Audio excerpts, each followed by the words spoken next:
In Search of the Sunrise.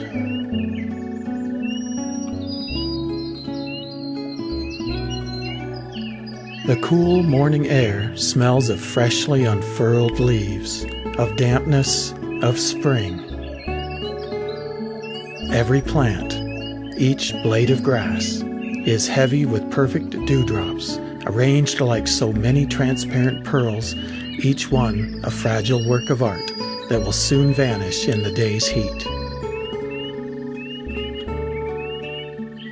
Placing one foot in the canoe and holding onto the gunnels for balance, with the other foot I gently shove off from the muddy shore, and then I settle into my seat, all in one smooth motion.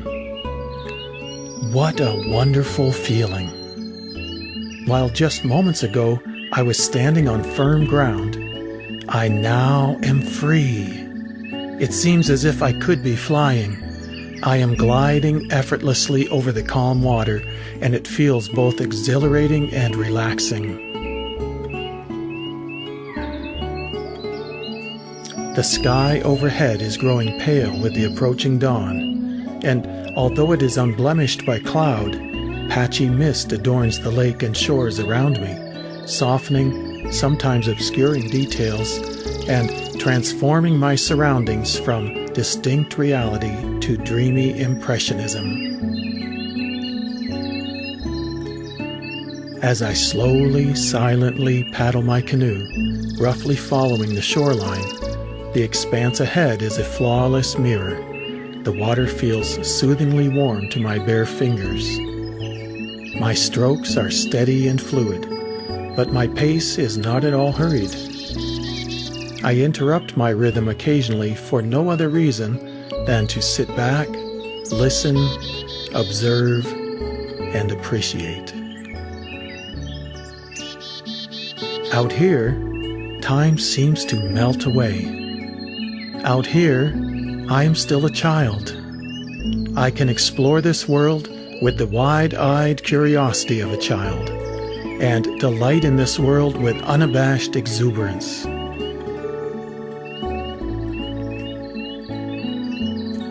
Tall grasses growing in the shallows, along with their nearly identical reflections on the glassy water's surface, catch my eye as if they were carefully placed brushstrokes on some master's canvas.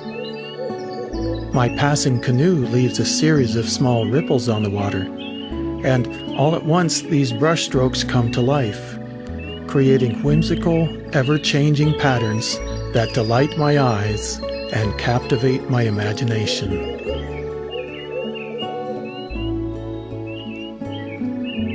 From somewhere in the deeper forest where the dim light of this early morning has yet to penetrate, a lone owl calls repeatedly, its voice warm and mellifluous and full of dignity.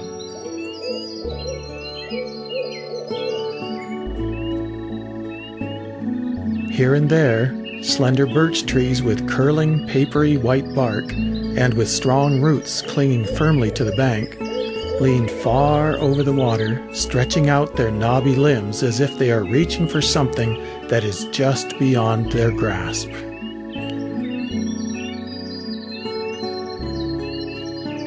As I paddle close under one such birch, so that its luxuriant leaves may gently brush over my face and shoulders, a blue and white kingfisher who had been quietly perched out of sight in the upper branches takes flight, chittering loudly as he goes, as if scolding me for awakening him so early in the morning. A little ways up the bank, towering, quaking aspens line the ridges like ranks of giant sentries keeping watch. They seem to be waiting patiently, expectantly, motionless and in stark silence, waiting for even the slightest breath of moving air to waft by, to wander through their branches, and to caress their delicately hung leaves. It could still be hours before they are granted their wish, but when the breeze does at last come, these same trees that are now so unmoving will lay aside any inhibitions and will begin to stir, their vibrant green leaves rippling and dancing unreservedly as if for joy. And they will sing with a voice much like water rushing over the rocks.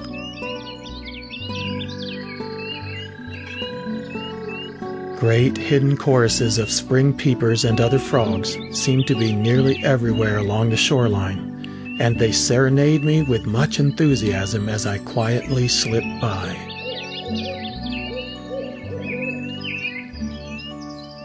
A single robin, perched high on an old poplar, thrusts out its red breast and sings lustily, welcoming the new day, while other unseen birds skillfully contribute their own trills and warbles.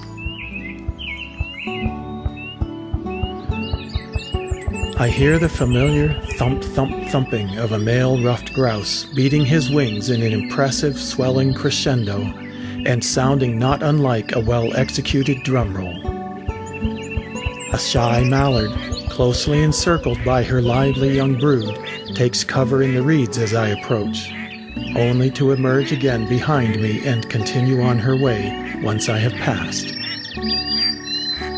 From some nearby branch, a tiny white-throated sparrow bursts into song, lifting up its voice in a pure, unmistakable melody.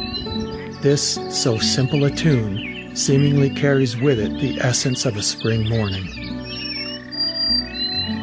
A pair of loons drift lazily in the bay, looking quite laid back and content, their silhouettes conveying a sense of grace and elegance.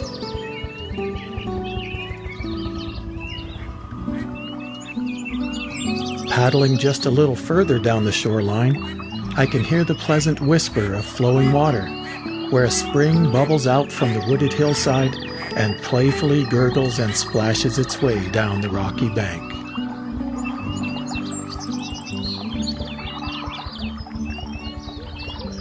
The rasping calls of sandhill cranes on the wing echo across the water from the distance, while at the same time I notice movement close by at water's edge.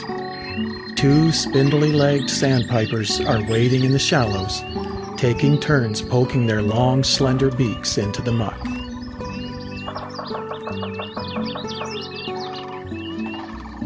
The staccato drumming of a woodpecker on a dead poplar resounds across the forest and lake, adding yet another fine touch to this day's fantastic musical overture. As I have been making my way down the lake, heading eastward, the sky before me has been gradually brightening in anticipation of the sunrise. Now I can tell by the intensifying pastel glow over the trees that the sun will be making its appearance shortly.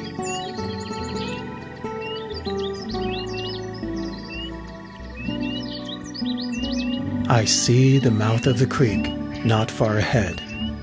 This creek casually meanders its way through a quarter mile of rich muskeg and marsh. So casually, in fact, that what current there is nearly indistinguishable. The creek is quite shallow, and just wide enough to navigate comfortably with my canoe, and the whole area is positively teeming with life. Cattails, lily pads, and countless other interesting aquatic plants flourish along the channel. And this morning there is also a bit of fresh-cut brush anchored here and there in the water, a reminder that beavers also spend time here. Although I do not actually meet any this morning, I see plenty of evidence all around me as I purposely linger here in the creek that other creatures such as otter, mink, and muskrat relish this quiet haven as much as I do.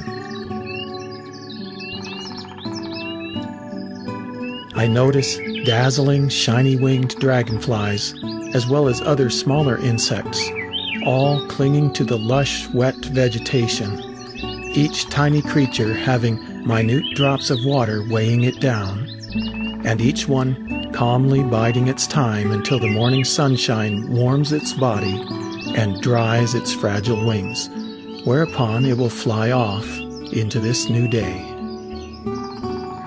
This, more than any other place, is where I love to find myself in an early morning. There is something inviting, something so very enchanting in the coolness, the seclusion, in the absolute serenity that envelops me here. I feel a sense of peace and of reverence, and I wish to do nothing to disrupt this, but to simply bask in and blend with the harmony of sounds, sights, and smells around me.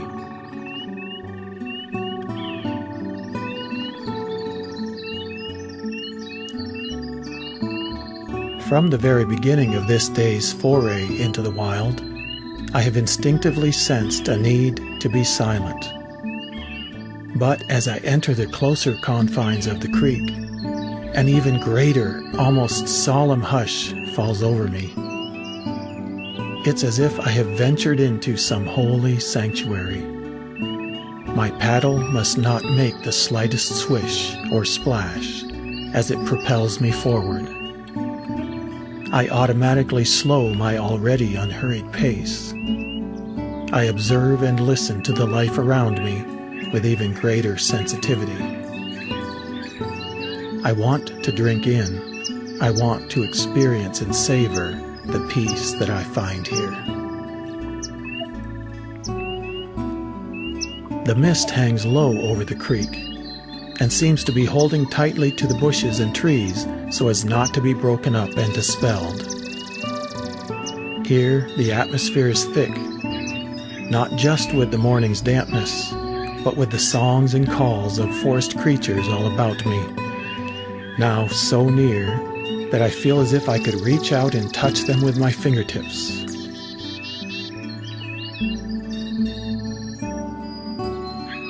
Although I still have not yet seen the sun, the heavy mist just beyond the next bend, as well as the very landscape itself, has begun to burn with a rich golden hue, and I can make out focused columns of light filtering through the trees, piercing the fog in fan-shaped beams as if streaming from some powerful searchlight. This day is dawning with unrivaled splendor, and here I sit in my old canoe in this small and secluded creek, bathing in the strains of this morning's symphony of nature, and mesmerized by the progressive unfolding of exquisite beauty before me. This moment, this place, these are mine alone.